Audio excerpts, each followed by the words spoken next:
Chapter 8 forces and laws of motion, NCERT question. पहले NCERT exercise की theory वाले question हमने उस दिन लिखवाए थे। अब जरा सुनिए क्वेश्चन नंबर 1, ध्यान से सुनना। NCERT exercise question 1। क्वेश्चन 1 है, an object experiences a net zero external unbalanced force. अगर किसी बॉडी पर, ध्यान इधर रखना बेटा, अगर किसी बॉडी पर फोर्स जीरो है तो क्या इसका मतलब है कि उसकी वेलोसिटी उसके पास है?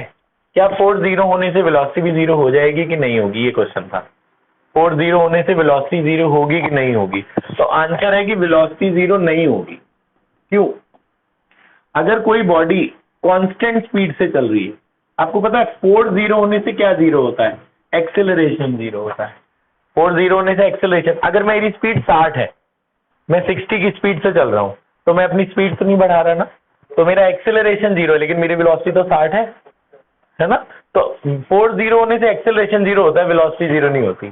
फोर्स जीरो हो गया, एक्सेलरेशन जीरो। आप स्पीड बढ़ा नहीं रहे, लेकिन आप कांस्टेंट स्पीड से तो चल सकते हो। मैं कॉन्स्टेंटली 60 की स्पीड से चल रहा हूं, तो मैं एक्सेलरेशन नहीं लगा रहा, मैं फोर्स नहीं लगा रहा, लेकिन मेरे पास वेलोसिटी तो है ना। ठीक है, तो when a body is moving with uniform velocity, तो उस केस में क्या होता है कि फोर्स जीरो होता है, लेकिन एक्सेलरेशन नहीं होता। ठीक है, फोर्स जीरो है, एक्सेलरेशन जीरो है, लेकिन वेलोसिटी जीरो नहीं है, क्योंकि आप एक कांस्टेंट स्पीड से चले जा रहे हो। तो आपको बस यही पूछा था कि क्या फोर्स जीरो होने से जरूरी है वेलोसिटी जीरो होगी? तो आप बोलोगे नहीं। ठीक है, तो आप बोलेंगे इसका एग्जांपल दो, तो आप बोलोगे uniform motion, uniform velocity. Next question, जब हम कारपेट को स्टिक से मारते हैं तो डस्ट क्यों बाहर आती है? मैंने आपको लिखवाया था, याद है? क्यों आती है? Due to inertia of rest, inertia of rest of dust particle. जब आप कारपेट में मारते हो तो कारपेट के पार्टिकल मोशन में आ जाते हैं, लेकिन डस्ट रेस्ट पे ही रहती है। तो डस्ट अपनी जगह पे रह गई, डस्ट वहीं रह गई, कारपेट का पार्टिकल आगे चला गया, तो डस्ट उसमें से बाहर आ जाती है due to inertia of rest of dust particle. बस इतना ही लिखना, ज्यादा कुछ कहानी नहीं लिखनी।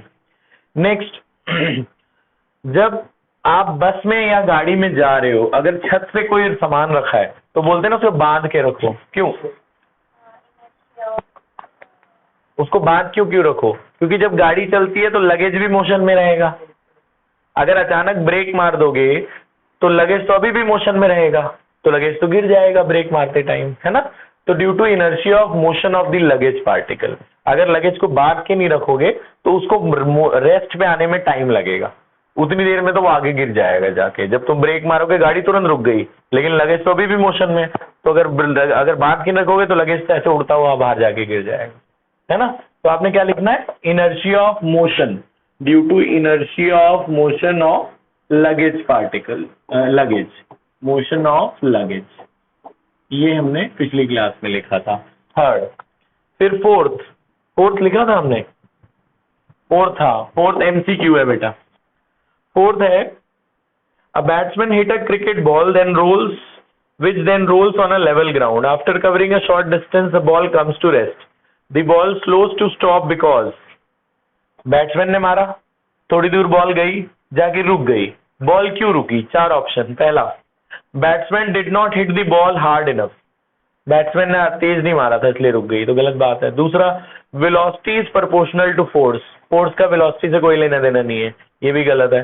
तीसरा, there is a force on a ball opposing the motion, ये सी ऑप्शन है। फिर D option, there is no unbalance force on the ball so the ball will come to. देखो, बॉल जा रही है, जब बॉल आगे जाती है तो बॉल और सरफेस के बीच में एक फोर्स लगती है ना, जो उसे पीछे धक्का देती है, उसे कौन सा फोर्स कहते हैं? फ्रिक्शनल फोर्स, उसे फ्रिक्शनल फोर्स कहते हैं। तो फ्रिक्शनल फोर्स की वजह से ही तो बॉल रुकी ना। अगर फ्रिक्शन नहीं होता, उसमें रगड़ नहीं होती, फ्रिक्शन रोकती है ना हमें, ब्रेक जब लगाते हैं तो भी फ्रिक्शन लगती है, तो ऑप्शन सी सही है। ऑपोजिट फ्रिक्शन फोर्स कौन सी फोर्स होती है? ऑपोजिंग फोर्स, ये हमारी बॉडी को रोकती है, उन्हें अपोज करती है। So due to opposing force, due to opposing force the ball begins to stop. Next, answer number 5, 6, 7 हम कर चुके हैं, 8 भी कर चुके हैं, 9, आंसर नंबर 9, 5, 6, 7 हम कर चुके हैं। न्यूमेरिकल है ना, बता देना जिसको नहीं आया। नेक्स्ट, बोला मोमेंटम का क्या फॉर्मूला होता है, तो आपने लिख ही लिया। मोमेंटम का क्या फॉर्मूला होता है? Mass into velocity. Mass into velocity, तो option D is correct, option D is correct 9 पे, है ना।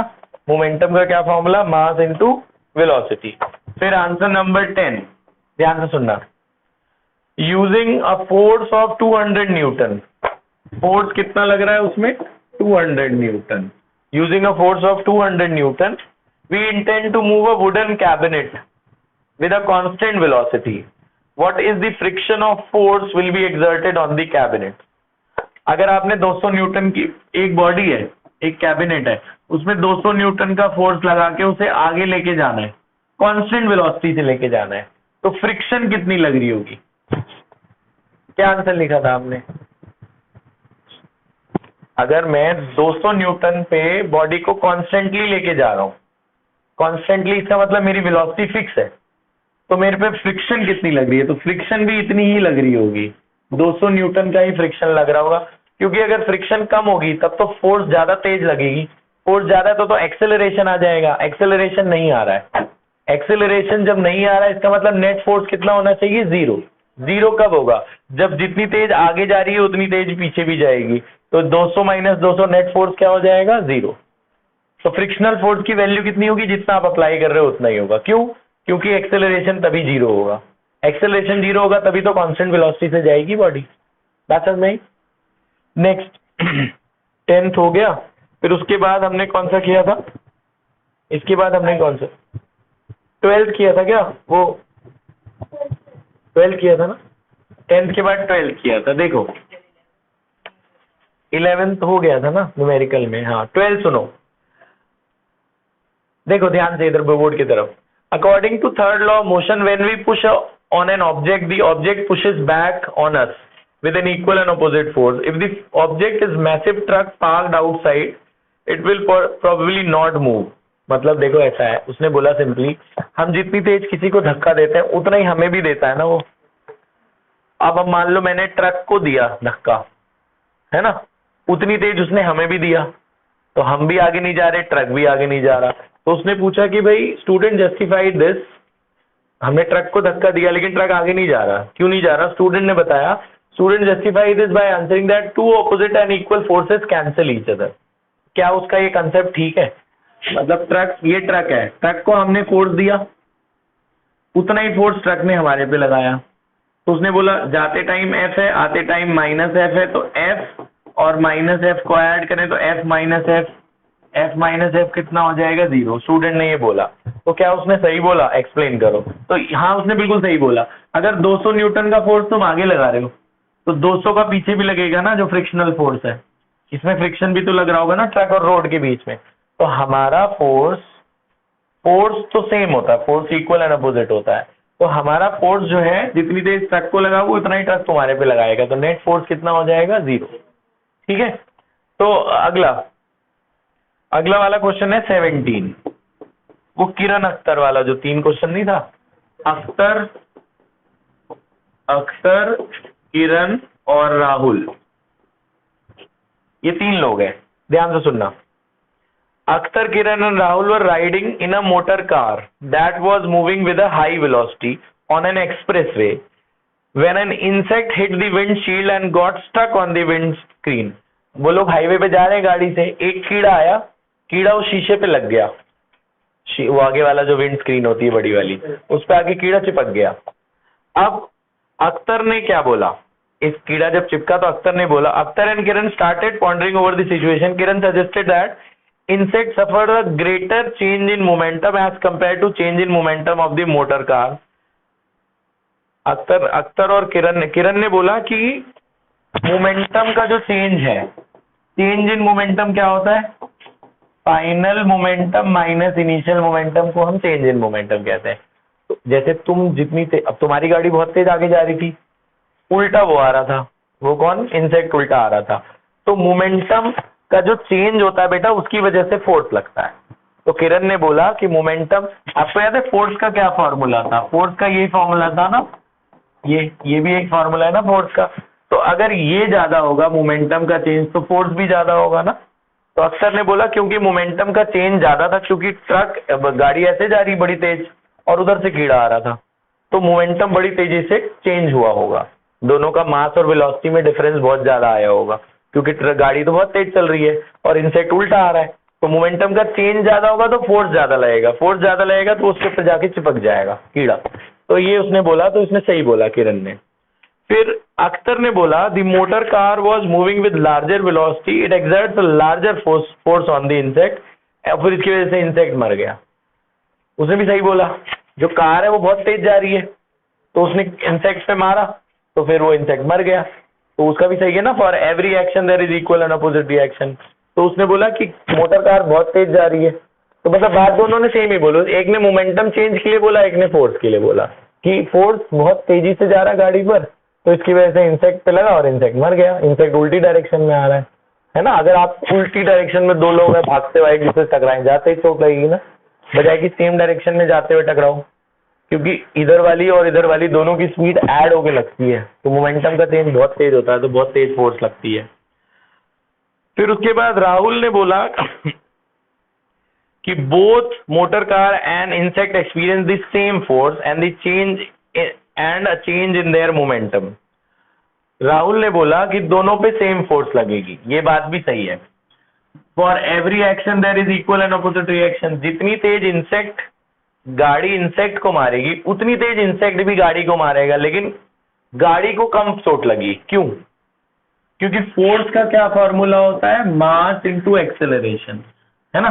तो एक्सेलरेशन कितना हुआ, फोर्स डिवाइडेड बाय एम, जिसका मास ज्यादा उसका एक्सेलरेशन कम, क्योंकि गाड़ी का मास बहुत ज्यादा है, अब इंसेक्ट का मास बहुत छोटा है ना, तो उसके हिसाब से गाड़ी को चोट कम लगेगी, क्योंकि गाड़ी का मास ज्यादा है, इंसेक्ट का मास कम है, वो तो उतनी दूर ही फोर्स लगाएगा ना, एक छोटे से शीशे में हल्की दूर, तो इंसेक्ट की मास की वजह से उस पर कम फोर्स लगेगी। तो जो तीसरा वाला है राहुल, उसकी पूरी तरह से सही नहीं है स्टेट में, ठीक है, करेक्ट है वो लेकिन पूरी तरह सही नहीं है। फिर उसके बाद नेक्स्ट कौन सा क्वेश्चन पूछ रहा था तो बेटा शंकर, यहाँ तक तो हो ही चुका था ना हमारा। हाँ बोलो कौन सा डाउट था, किस 17 यही तो है।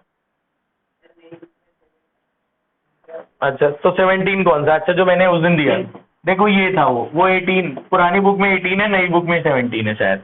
ये बेटा ये था कि एक बॉल है, 10 किलो का वो डंबल है, ऊपर से गिरा, ऊपर से जब कोई गिरता है तो उसकी इनिशियल स्पीड क्या होती है, 0।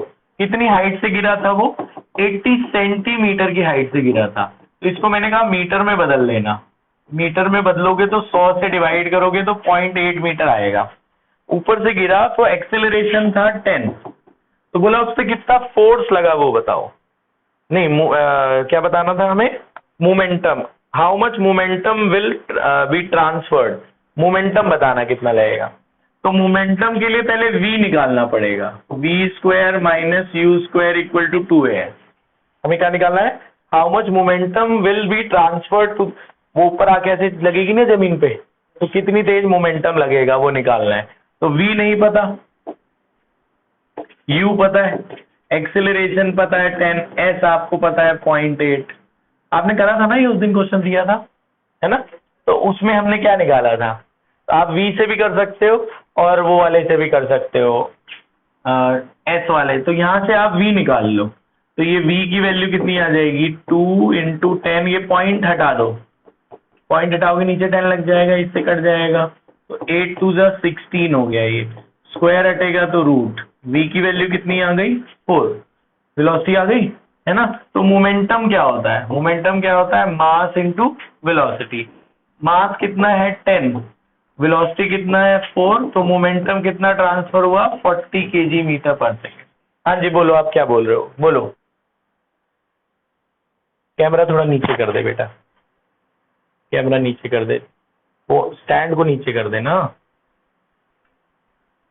बस दिख रहा है, ठीक है। देख लो फिर से, ये समझ में आ गया। पहले v ने, हमें मोमेंटम निकालना था, मोमेंटम क्या होता है, मास इनटू वेलोसिटी, वहां पर वेलोसिटी नहीं थी, तो हमने v स्क्वायर वाला ही क्यों फॉर्मूला लगाया, क्योंकि हमें u पता था, s पता था, a पता था, v नहीं पता था, तो v वाला इस फॉर्मूले से v निकल जाएगा, v उठा के यहाँ डाल देना, मास डाल देना, 10 इंटू 4 40, तो वेलोसिटी कितना आ गया 40 kg मीटर पर सेकेंड। बात समझ में आई बेटा, सुनो अब रुक जाओ, अभी एक दो बातें और बता दूं फिर उसके बाद पूछना। फिर ना इसके बाद आप लोग आ जाना इधर, पेज जो पुरानी बुक है पेज 118 पर आ जाना। इसकी 4-5 क्वेश्चन है वो भी बता देता हूँ, अभी खत्म कर लो। देखो पेज 118 क्वेश्चन नंबर 1, पुरानी बुक में 118 है, नई बुक में देख लेना क्या है। स्टार्टिंग शुरू के सेकंड या थर्ड पेज पे ये जो इंटेक्स्ट वाले क्वेश्चन है, देखो बोर्ड की तरफ बताना। सुनो मेरी बात ध्यान से, आपसे पूछेंगे किसका इनर्शिया ज्यादा, याद रखना मेरी बात, जिसका मास ज्यादा उसका इनर्शिया ज्यादा, जिसका मास ज्यादा उसका इनर्शिया ज्यादा। तो मुझे बताओ रबर बॉल का मास ज्यादा, रबर बॉल का इनर्शिया ज्यादा कि स्टोन का? स्टोन का, क्योंकि स्टोन का मास ज्यादा। पहले पार्ट का आंसर। दूसरा, साइकिल का कि ट्रेन का? ट्रेन का। फिर 5 रुपए का कॉइन कि 1 रुपए का कॉइन? 5 रुपए का कॉइन। हो गया पहले का आंसर खत्म। अगला ध्यान सुनना, मेरी तरफ बताना, इधर देखो। आपको बताना है in the following example try to identify the number of time velocity of the ball changes. कितनी बार वेलोसिटी चेंज हुई बताना। एक बार फुटबॉल प्लेयर ने बॉल को किक करी to another player of the team who kicks the football towards the goal. The goalkeeper of the opposite team collects the football and kick towards the player of his own team. पहले आपके वाले player ने टिक करी, आपने अपनी team वाले दूसरे player को किक करी, फिर आपके दूसरे प्लेयर ने गोलकीपर के पास मारी, गोलकीपर ने कलेक्ट करके फिर दूसरी बार मार दी। कितनी बार चेंज हुई? हाँ 3 बार 4 बार, जो भी चेंज हुई आप लिख देना अभी आंसर, ठीक है। कलेक्ट करना भी बॉल फोर्स चेंज करने के बराबर है ना। 3-4 बार जो भी चेंज हुई दिमाग लगा के लिखना, फिर मैं बताता हूँ अभी आपको। नेक्स्ट, बॉल जब उसने कलेक्ट करी वो भी एक वेलोसिटी चेंज हुई, फिर उसने मारी वो एक फिर वेलोसिटी चेंज हुई, ठीक है ना। तो ये देखना कितनी बार चेंज हुई। अगला ये हम कर चुके हैं ना, लीव्स ब्रांचेस को जब हम शेक करते हैं पत्तियां क्यों गिर जाती हैं? Due to inertia of rest of leaves, है ना, inertia of rest of leaves. फिर अगला ये भी हम कर चुके हैं कि जब when a moving bus suddenly stops, why do we fall forward when a moving bus brakes to stop. जैसे ही बस अचानक रुक गई आप ऐसे क्यों गिरते हो? मोशन, क्योंकि आपकी बॉडी मोशन में रहती है, जैसे ब्रेक लगती है तो आप आगे की तरफ मोशन में जाते हो, है ना। तो ये आंसर और बीच के जो भी क्वेश्चन आंसर बचे हुए बेटा ये जल्दी से आप खत्म कर लो, ये लो। फिर हम कुछ एक्स्ट्रा करते हैं, चैप्टर आज एक्स्ट्रा भी खत्म कर लेते हैं, पॉज कर लो। हाँ